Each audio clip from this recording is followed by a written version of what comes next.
എല്ലാവർക്കും നമസ്കാരം. ഇന്ന് കൊട്ടിയൂരിൽ രോഹിണി ആരാധനയായിരുന്നു.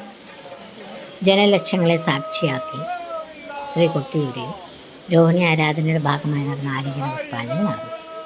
ആലിംഗന പുഷ്പാഞ്ജലിക്കുള്ള നമ്പൂരിയാണ് ഈ വരുന്നത്. കുറുമാത്തൂർ ഇല്ലത്തെ നായകൻ സ്ഥാനത്തുള്ള മുതിർന്ന നമ്പൂരിക്കാണ് ആലിംഗന പുഷ്പാഞ്ജലി ചെയ്യാനുള്ള അവകാശമുള്ളത്.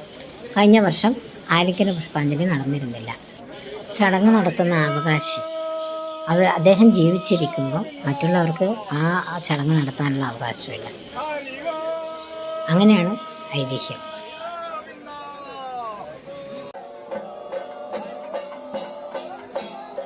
വൃഷാകാമ്പരത്തെ നമ്പൂതിരിമാർ നൽകുന്ന പുഷ്പങ്ങൾ സ്വീകരിച്ച് സ്വയംഭൂലിംഗത്തിൽ പുഷ്പാഞ്ജലി സമർപ്പിക്കുന്ന ഭാഗമാണ് ഈ കാണുന്നത്.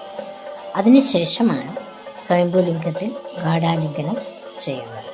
ഭക്തി നിർഭരമായ ഒരു ചടങ്ങാണ് ഇത്. ശരിക്കും നമുക്ക് രോമാഞ്ചം കൂടും.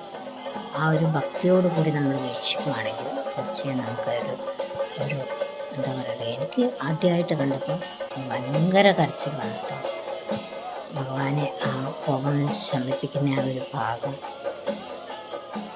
എന്നെ ഒരുപാട് വേദനിപ്പിച്ചു.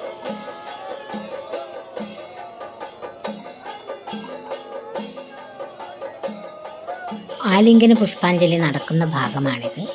അദ്ദേഹം ഒരുപാട് നേരം ഇങ്ങനെ കെട്ടിപ്പിടിച്ചിരിക്കുകയാണ്. കുറച്ച് സമയം കഴിയുമ്പോൾ ഇങ്ങനെ തലപൊന്തിക്കും. എന്നിട്ട് പിന്നെ ആദ്യം കെട്ടിപ്പിടിക്കുകയാണ്. അങ്ങനെ ഭഗവാന്റെ കോപം ശമിപ്പിച്ച് കൊണ്ടുവരികയാണ്. ഐതിഹ്യ കഥകളെല്ലാം എല്ലാവർക്കും അറിയാവുന്നതുകൊണ്ട് ഞാനൊന്നും പറയുന്നില്ല.